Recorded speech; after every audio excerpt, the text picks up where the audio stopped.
Welcome back. Today's episode is going to be a little different. Everyone seems to love lists and power rankings these days.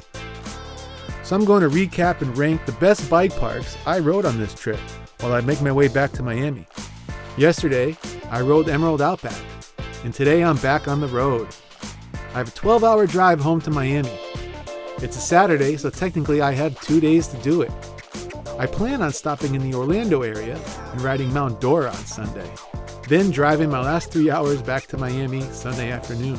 So for most of the day, I was jamming and making good time.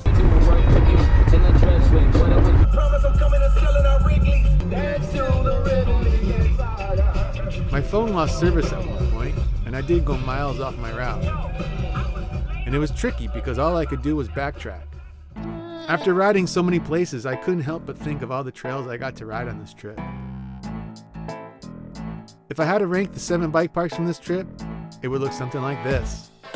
Number 7 is Powder Ridge in Middlefield, Connecticut. A small resort with a vertical drop of 550 feet and about 7 miles of trails. Laps down the mountain are quick, but they pack in a lot of different features, and I have seen some real growth over the years on this little mountain.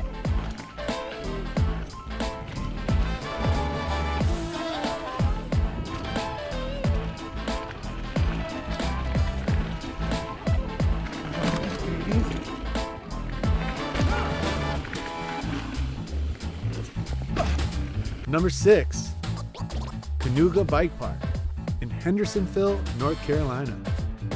Another small bike park with 7 miles of trails with a vertical of 525 feet. Quick fun laps down the mountain, but no chairlift.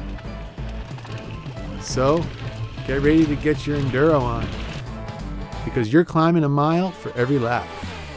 You'll see a lot of e-bikes here too, and you'll understand why after 6 laps.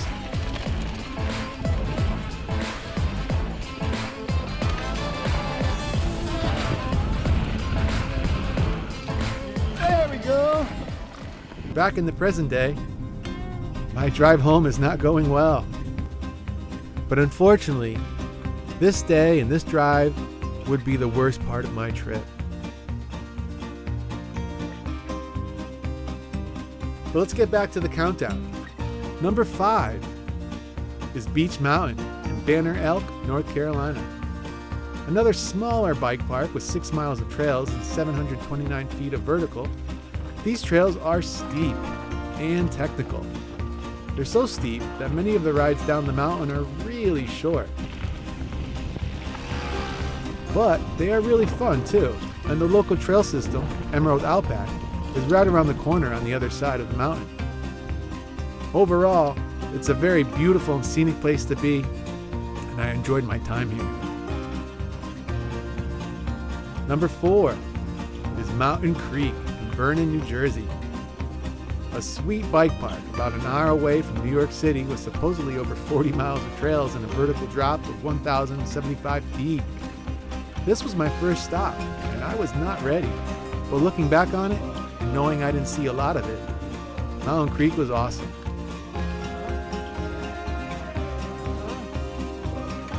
And now I understand why so many riders rave about this place.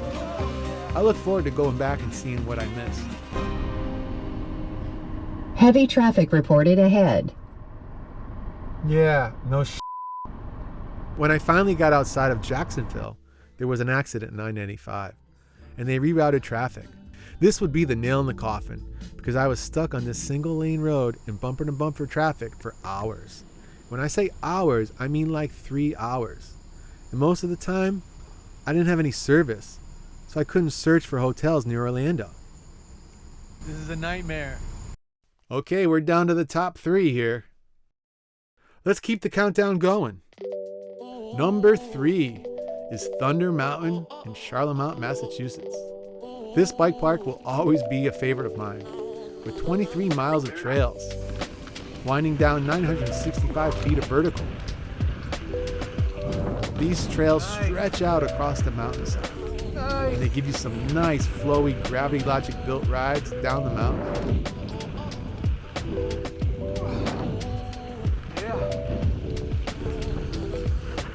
Under also provides more than enough technical and steep trails for the racers too. I love it here.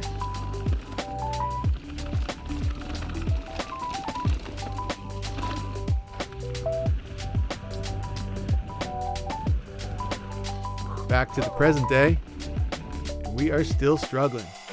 And this was a huge mistake, because now it's like 10 p.m. and I just got through Jacksonville and I'm sitting in my car eating Burger King watching the NBA Finals, because everything was starting to close for the night and I just needed to eat anything at this point.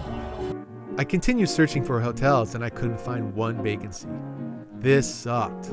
I was still like 6 hours from home and I had zero options. Help me! Number 2, Killington in Killington, Vermont. The Beast of the East is my favorite spot to ride in New England, and it could easily be number 1. Oh, that's beautiful. But with the third peak not running and Blue Magic closed this summer, it's coming in at number 2. With almost 2,000 feet of vertical and 30 miles of trails serviced by 3 lifts to 3 different peaks, this bike park is massive. And although I didn't get to show you much of it this summer when I went, trust me when I tell you there's so much more. And I will be trying to hit every trail the next time I'm there.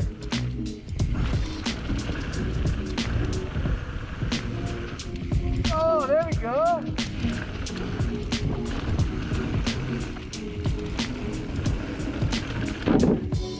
Oh, I cleared that. What? That's awesome. Back to my drive home. Yep, it ain't pretty. I sucked it up and I drove home. It was really tough, but I just kept thinking about how I'd be able to sleep in my own bed and how I could sleep in all day tomorrow. For the second time, I have to bypass Mount Dora, and now she'll have to stay on my to-ride list. Mount Dora. One day I'll get to you. So, which bike park was the best bike park of the summer? Number 1 is, you know it, Snowshoe in Snowshoe, West Virginia. Way out there in wild and wonderful West Virginia, the Upside Down Mountain has 40 miles of trails and a vertical of 1,500 feet. With some of the sweetest flow trails and gnarliest tech trails, you get some amazing rides down both sides of this mountain. And with 1,500 feet of vertical descent, these trails give you a nice long ride down the mountain. I really can't wait to get back there. As for me and my drive home, well, I would finally get home at almost 3 a.m., exhausted. But this trip was awesome, and the YT Jeffsy was a beast. I finally had a bike that could do it all, and that's exactly what we did on this trip.